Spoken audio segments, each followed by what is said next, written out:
नमस्कार शेतकरी मित्रांनो, जय सद्गुरू मित्रांनो. थंबनेल तुम्ही बघितला असेल की आपल्याला आता अतिवृष्टीचं 2 ते 5 डिसेंबरपासून शेतकऱ्यांच्या अकाउंटमध्ये पैसे डिपॉझिट होणार आहे. पण हे पैसे डिपॉझिट होताना कोणत्या जिल्ह्यातील शेतकऱ्यांच्या अकाउंटमध्ये पैसे डिपॉझिट होतील, त्यानंतर मित्रांनो हे जे काही जिल्हे त्याच्यामध्ये किती शेतकरी पात्र आहेत आणि त्यांच्या अकाउंटमध्ये किती रक्कम ही डिपॉझिट होणार आहे, शासनाचे जे निर्णय आले होते, GR आले होते, त्या GRच्या धर्तीवर आपण बोलणार आहोत. तर त्यानुसारच आहे शेतकऱ्यांच्या अकाउंटमध्ये ही डिपॉझिट होणार आहेत.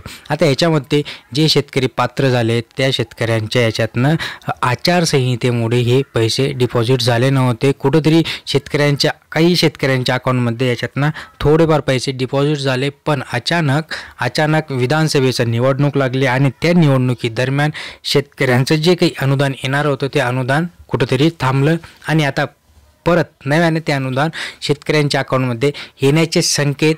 एक महत्त्वपूर्ण अपडेट, 2 ते 5 तारखेपासून शेतकऱ्यांच्या अकाउंटमध्ये हे डिपॉझिट होतील अशी एक स्ट्रॉंग माहिती आहे मित्रांनो. आणि ते कोणते जिल्हे ते आपल्या व्हिडिओच्या माध्यमातून जाणण्याचा प्रयत्न करणार आहोत. त्यामुळे शेवटपर्यंत बघा. तुमचे जिल्हे असू शकतात, त्यानुसार तुम्हालाही भरपाई मिळणार आहे. त्यामुळे शेवटपर्यंत बघा.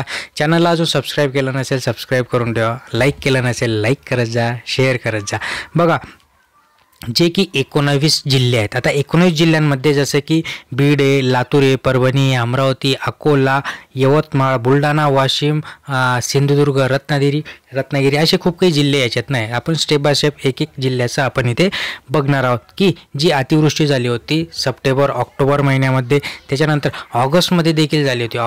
आता ऑगस्ट सप्टेंबर तर हा पावसाचा काळ होताच, पण याच्याही पलीकडे जाऊन कुठंतरी म्हणजे सप्टेंबरपर्यंतही खूप काही मोठं शेतकऱ्यांचं नुकसान झालं. सप्टेंबर ऑक्टोबरमध्ये देखील पाऊस यावर्षी आला होता मित्रांनो. आणि काल परवाचीच न्यूज आहे की कुठेतरी पाऊस म्हणजे पुण्याच्या साईडला पाऊस चालू होता.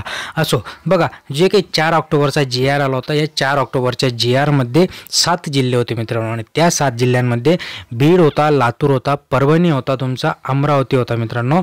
ओके, अकोला होता. आणि हे जे काही 7 जिल्हे आले होते, या 7 जिल्ह्यांमध्ये जर आपण सर्वात आधी बीडचा विचार केला, बघा बीडमध्ये जवळपास 19,492 शेतकरी पात्र झाले होते. आणि या पात्र शेतकऱ्यांना 54,62,00,000 शेतकरी याच्यात पात्र झाले होते.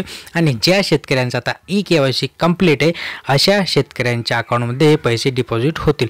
आता सगळ्यात महत्त्वाचं म्हणजे हे EKYCचं जे काही भानगड नेहमीच असते, कुठलंही अनुदान घ्या तुम्ही, याची कटकट याची भानगड आपल्याला बघावीच लागत असते. सो ज्या शेतकऱ्यांचं EKYC झालेलं आहे अशा शेतकऱ्यांच्या अकाउंटमध्ये पैसे डिपॉझिट आता होणार आहेत. त्याच्यानंतर लातूरचा जर विचार केला तर लातूरचे 2 प्रस्ताव होते, लातूरचे 2 GR आले होते आणि त्याच्यामध्ये शेतकरी याच्यात पात्र झाले होते. जवळपास पहिला जो GR होता, जे प्रस्ताव होता त्याच्यामध्ये कमी शेतकरी होते, जवळपास 320 ते 25 शेतकरी याच्यात पात्र झाले होते. नंतरचा जो GR होता तो 3,58,000 याच्यात पात्र झाले होते.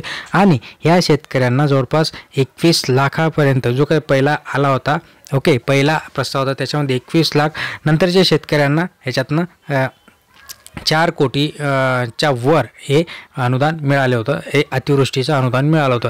त्याच्यानंतर जर विचार केला परभणी जिल्ह्याचा, तर परभणी जिल्ह्यामध्ये मित्रांनो 5,29,000 शेतकरी हे पात्र असून ज्या शेतकऱ्यांचं EKYC झाले अशा शेतकऱ्यांना 548 कोटी शासनाकडून मंजूर झालेत. पण अट एकच आहे मात्र की आपलं EKYC होणं गरजेचं आहे. नंतर अमरावती जिल्ह्याचा जर विचार केला आपण, तर अमरावती जिल्ह्यामध्ये पहिला जे काही जवळपास 765 शेतकरी याच्यात पात्र झाले होते आणि त्यांना 51 लाख रुपये शासनाकडून मिळाले. म्हणजे तुटपुंजी रक्कम होती. खरंच जर बघायला गेलं तर 765 शेतकरी जरी म्हटले तरी 7-51, ओके, म्हणजे 30,000 असं 3,000 रुपये, 30,000 3,000 असं डिवाईड त्यांनी केलं 51 लाखांपर्यंत. नंतरचा जर जिल्ह्याचा विचार केला तर अकोला जिल्ह्यामध्ये 10,506 शेतकरी पात्र झाले होते आणि त्यांचा जर विचार केला तर त्यांना 12,90,00,000 रुपये शासनाकडून अतिवृष्टीसाठी मंजूर झाले. त्याच्यानंतर वाशिम जिल्ह्याचा विचार केला तर 641 शेतकऱ्यांना 72 लाख रुपये या शासनाकडून मिळाले. म्हणजे कुठेतरी 765 आणि त्यांना 71 लाख आणि इथे 641 तर त्यांना 72 लाख, म्हणजे त्यांचा डिफरन्स इथे काढलेला आहे. म्हणजे कुठेतरी कुणाला कमी कुणाला जास्त असं शासनाने केलं आहे. नंतर यवतमाळ जिल्ह्याचा विचार केला तर 5348 शेतकरी याच्यात पात्र झाले होते आणि त्या पात्र झालेल्या शेतकऱ्यांना 5,47,00,000 रुपये हे आपल्या शासनाकडून मंजूर झाले आहेत मित्रांनो. आणि ते आता ज्या शेतकऱ्यांचे KYC झाले ते त्यांना ऑफकोर्स पैसे मिळतील.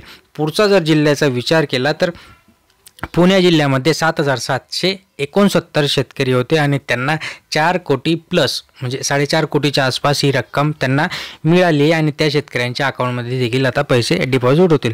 सातारा जिल्ह्याचा विचार केला ह्यावर्षी सातारा जिल्ह्याने अभूतपूर्व म्हणजे पीक विमा पण मिळाला आणि अतिवृष्टीची नुकसान भरपाई देखील त्यांना मिळाली होती. म्हणजे कधी मिळालेलं नाही एवढं मिळालं. तर तेथील जे काही शेतकरी आहेत त्यांना 84 लाख रुपये एवढं अनुदान त्यांना मिळणार आहे. सांगली जिल्ह्याचा विचार केला तर 18,306 शेतकरी याच्यात पात्र झाले होते आणि त्यांना 18 कोटी रुपये शासनाकडून मिळणार आहेत. तर गडचिरोली जिल्ह्यासाठी 49,000 शेतकऱ्यांना 57 कोटी रुपये. तर चंद्रपूर जिल्ह्यासाठी 84,000 शेतकरी होते आणि त्यांच्या खात्यामध्ये 74 कोटी रुपयांचं अनुदान शासन टाकणार आहे. कुठेतरी प्लस मायनस होणारे ज्यांच्या क्षेत्रानुसार हे पैसे त्यांना मिळणार आहेत. वर्धा जिल्ह्याचा विचार केला तर वर्धा जिल्ह्यामध्ये 40,000च्या वर शेतकरी पात्र झाले होते आणि त्यांच्या अकाउंटमध्ये जवळपास 36 कोटी हे शासनाकडून मंजूर झालेले पैसे आहेत. पुढचा आता जे काही भावी मुख्यमंत्री आहेत त्यांचा विभाग जर बघितला म्हणजे नागपूर विभागाचा जर विचार केला तर जवळपास 15,000 शेतकरी याच्यात पात्र झाले होते आणि या 15,000 शेतकऱ्यांपैकी ज्या शेतकऱ्यांचं KYC झाले असे 18 कोटी 18 कोटी हे पैसे या शेतकऱ्यांच्या 15,000 शेतकऱ्यांच्या अकाउंटमध्ये मिळणार आहेत. 15,000 शेतकऱ्यांना 18 कोटी चांगला अतिवृष्टीचं नुकसान भरपाई या शेतकऱ्यांना मिळणार आहे. सो त्यांचीही देखील इथे चांदी होणार आहे आणि आता जर भावी मुख्यमंत्री तिथलाच होणार आहे तर नक्कीच त्यांना हे अनुदान चांगल्याच पद्धतीने मिळणार आहे मित्रांनो. ओके. नंतर रायगड जिल्ह्याचा विचार केला तर 147 शेतकऱ्यांना 4,75,000 रुपये याच्यात मिळणार आहे. रत्नागिरी जिल्ह्यासाठी 144 शेतकऱ्यांना 3,73,000 रुपये मिळणार आहेत.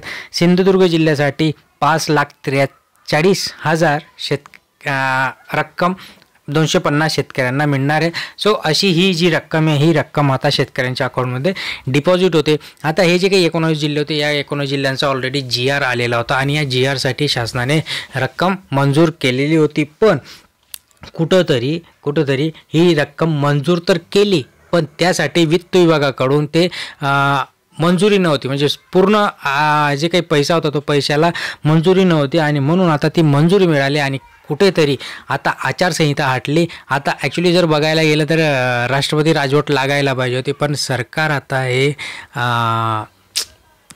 एनिवे आपल्याला त्या विषयावर बोलायचं नाही. राष्ट्रपती राजवट किंवा सरकार आत्तापर्यंत स्थापन व्हायला पाहिजे होतं पण यांच्या पर्सनल इगो पर्सनल गोष्टी स्वतःचं घर भरण्याचा विचाराने मी किती श्रेष्ठ आणि खुर्ची मला पाहिजे ह्या खुर्ची सम्राटांमुळे आपल्या शेतकऱ्यांचं आतोनात पहिल्यापासून आताच्या सरकारने खूप पहिल्यापासून शेतकऱ्यांना यांनी फक्त अंगठे बहादूर केलं. शेतकऱ्यांना फक्त यांनी हात दाखवला. शेतकऱ्यांच्या पोटात यांनी बाण मारला आणि नंतर कमळ देऊन यांनी त्यांचं स्वागत केलं. म्हणजे पोटात मारून यांनी कमळ देखील स्वागत केलं. सो एनिवे आपल्याला याच्यात जायचं नाही आहे. ओके. सो उद्या म्हणजे 2 डिसेंबरपासून 2 ते 5 डिसेंबरपासून आपल्या अकाउंटमध्ये पैसे डिपॉझिट होतील मित्रांनो.